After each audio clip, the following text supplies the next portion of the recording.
The bar fell silent as Mike Dempsey slammed Jack Harris, the Medal of Honor hero, out the door, cold words cutting deeper than any battlefield wound. Eyes wide, the crowd watched respect shatter in an instant. But what happened next will shock even those who thought they'd seen everything. But first, let's go back to the beginning. John Jack Harris stood behind the polished oak bar of the Ranger's Rest, his eyes scanning the room as the evening buzzed to life. The low hum of conversation mixed with clinking glasses, the faint scent of whiskey and worn leather hanging in the air. This was his sanctuary, a place built on years of blood, sweat, and brotherhood. The bar wasn't just a business. It was a tribute to the men he served beside, a gathering place where stories of courage and sacrifice were shared in hushed reverence. The Medal of Honor hanging in a frame behind him caught the amber light, gleaming softly, a silent testament to battles fought, lives saved, and comrades lost. Jack's face, weathered by time and battle, bore the steady calm of a man who had faced death more times than he could count. He wasn't a man easily rattled, but tonight, as the clock edged toward midnight, that calm began to crack. Mike Dempsey burst through the front door like a storm cloud, his booming laughter carrying over the crowd. Mike, a local businessman with a reputation for ruthless efficiency, had recently taken control of the Ranger's Rest through a lease agreement no one had really understood, but everyone had accepted out of necessity. Mike's sharp suits and sharper tongue were as out of place here as a fox in a henhouse, and his takeover had already set nerves on edge. Jack approached Mike quietly, sensing the rising volume and the growing rowdiness near the back tables. "Mike, could you ask your friends to turn it down a notch? We want this to be a place folks can come and relax, not a nightclub." Mike's smile twisted into something cold, a flicker of something hostile flashing behind his eyes. "Jack, this isn't your bar anymore," he said, voice low but heavy with authority. "You need to understand that." Jack's chest tightened. The words struck him like a punch, not just because they were harsh, but because they rang with finality. This was his place, or so he had thought. The town's pride, the veteran's refuge, the symbol of all he'd fought for. Now it felt like it was slipping through his fingers. "Mike, I'm just asking for some respect," Jack said firmly, stepping closer. "We all deserve that, especially those who've served." Mike's eyes flicked to the framed Medal of Honor. For a moment there was an almost imperceptible hesitation, but it vanished as quickly as it came. "Veterans don't get special treatment here," Mike snapped, voice loud enough to silence nearby conversations. "You're not above the rules." The room held its breath. Jack's hand unconsciously brushed the edge of the metal frame. He knew Mike's motivation was rooted in cold business logic, profits, control, efficiency, but it felt like a slap across the face. A man who'd risked everything for his country, reduced to an unwelcome nuisance.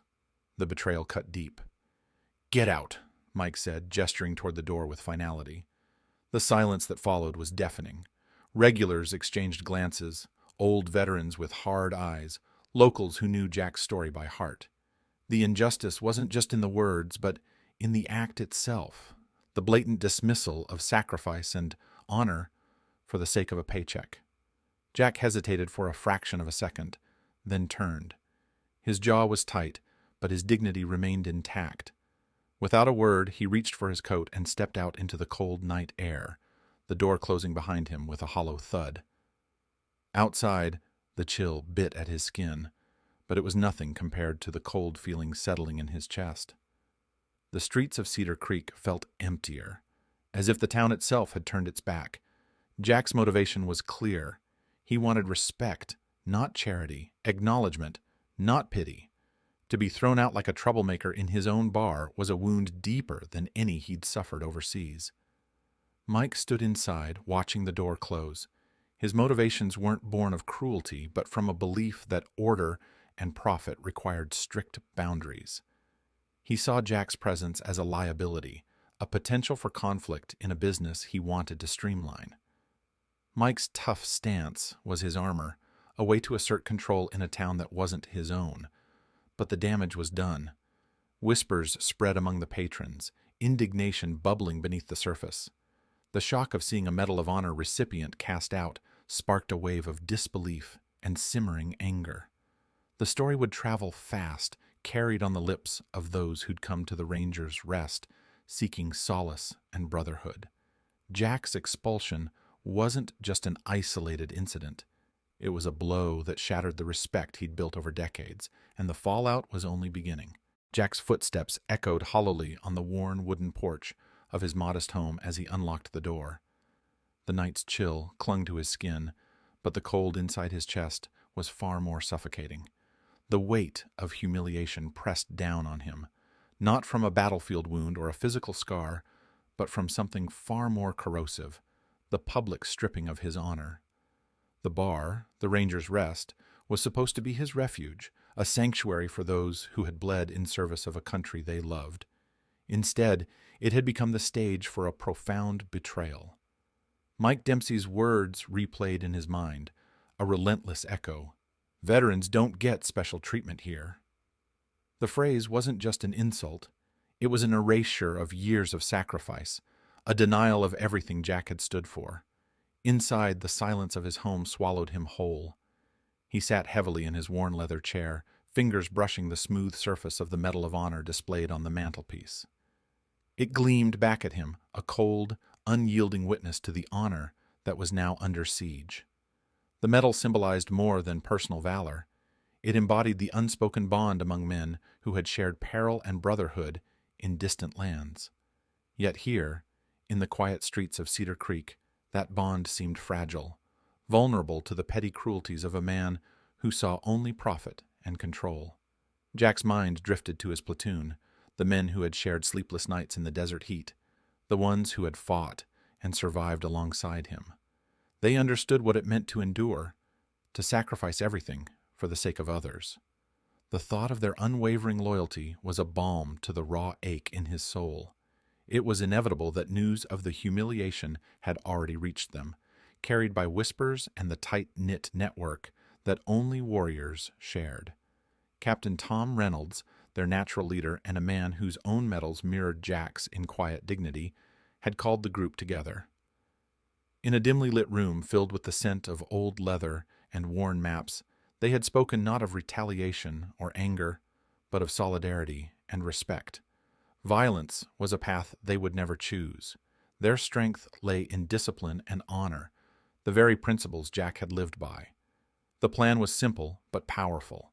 The entire platoon, men decorated with courage and valor, would return to the Rangers' Rest, not to fight, but to stand together, a visible, unyielding testament to the respect Jack deserved. Their presence alone would challenge the injustice, a silent demand that dignity be restored without a single raised voice or drawn weapon. Word spread quickly throughout Cedar Creek. The community, fractured and uncertain in the wake of the incident, found in the Rangers' plan a glimmer of hope. The veterans' unity spoke to something deeper than business or politics. It was about honoring the bonds forged in blood and fire. Locals who had once merely admired Jack now felt a surge of pride and determination, ready to stand with him in a show of respect and resilience. As dawn broke the next day, Jack awoke with a cautious hope stirring in his chest. The ache of humiliation had not vanished, but it had been tempered by the knowledge that he was not alone. His brothers in arms would walk into the Rangers' Rest as living symbols of loyalty and honor.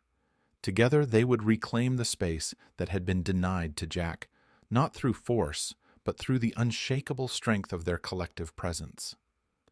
Jack prepared for the day with steady hands and a quiet resolve. His uniform was long retired, replaced by the casual clothes of civilian life, but the weight of his identity as a Ranger remained as heavy and proud as ever.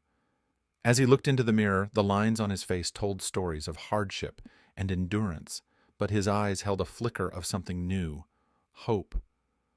A hope born from brotherhood, from the certainty that respect earned on the battlefield was not something that could be stripped away by a man's harsh words or actions. The spark had been lit, not just within Jack, but within a community awakening to the true meaning of honor. And in that spark lay the promise of redemption, of justice restored not through conflict, but through unity and unyielding dignity. The afternoon sun cast long shadows through the windows of the Ranger's Rest, illuminating the worn wooden floorboards that had borne witness to countless stories, laughter, sorrow, and now a reckoning. The atmosphere thrummed with an unfamiliar but potent energy as a dozen men entered, moving with the quiet, assured precision that comes only from years of shared hardship and unbreakable bonds. Each ranger carried the weight of their past in the set of their shoulders, the gleam of service patches sewn onto jackets, and the steady gaze born from countless battles fought side by side. They were not merely visitors. They were a living testament to brotherhood, loyalty, and the unspoken oath that bound them all. Jack Harris sat near the bar, his posture calm but resolute, a steady pillar amid the growing crowd. The Rangers took their seats with deliberate care, no loud boasts or displays, only the measured silence of men who knew the true meaning of strength. Their presence was a declaration in itself. This was not about confrontation, but about honor reclaimed and respect demanded. Mike Dempsey, who had held the bar with an iron fist and a sharp tongue since taking over, felt the shift immediately. His usual confidence faltered as he observed the quiet storm of veterans filling his establishment. His attempts to brush off the gathering as mere coincidence were met with skeptical eyes and murmurs of recognition. The patrons, too, sensed the gravity of the moment. The men who sat before them were not just customers, but living chapters of a story, woven with courage and sacrifice. One by one, the Rangers began to speak, their voices steady and deliberate, recounting tales of Jack's valor and unyielding spirit in the face of danger. Stories spilled forth, not just of battlefield heroics, but of the man behind the Medal of Honor, a leader who stood firm for his men, who bore wounds unseen yet deeply felt, who embodied the very essence of selflessness.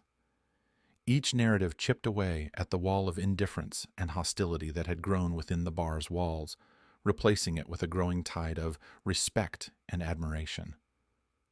As the stories filled the room, an undercurrent of emotion swept through the crowd. The once dull bar now resonated with a powerful silence, a reverence for a man and a legacy far greater than any one individual.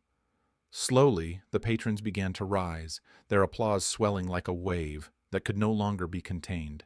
Hands clapped with genuine warmth, voices echoed with gratitude, and the air pulsed with a collective recognition of what had been lost, and what was now being reclaimed. Mike's facade cracked under the weight of this newfound unity. The arrogance that had shielded him melted away, replaced by a humbling clarity. He approached Jack and the assembled Rangers, the bravado of before giving way to a voice softer, laden with sincerity. The apology he offered was not rehearsed or hollow. It bore the unmistakable mark of a man confronted by the undeniable truth of his misjudgment. There was no deflection, no attempt to dilute the gravity of what had transpired, only the raw admission of error and a plea for forgiveness. Jack met Mike's apology not with bitterness or vengeance, but with the composed grace of a leader who understood the power of redemption. He accepted the words as a bridge toward healing, embodying the very values that had earned him respect long before that medal ever shone under the bar's dim lights. In that moment, the Rangers' Rest transformed from a battleground of conflict into a sanctuary of brotherhood and respect, an emblem of what could be achieved when dignity was upheld and injustice faced with unity. News of the day's events spread beyond the quiet streets of Cedar Creek like wildfire, carried by word of mouth, news reports, and the ripple effects of a community stirred to action. The story of the Medal of Honor recipient cast out, only to be bolstered by the unwavering support of his brothers in arms, resonated far and wide. It became a beacon for those who faced their own battles against disrespect and injustice, a testament to the enduring power of solidarity and honor. In the end, the true triumph was not found in victory over an adversary, but in the restoration of dignity and the unshakable bonds forged by loyalty. The legacy of Jack Harris and his platoon echoed in every corner where courage met compassion, reminding all who heard their tale that respect earned through sacrifice is not easily stripped away, and that the greatest victories arise from standing together, unwavering and proud.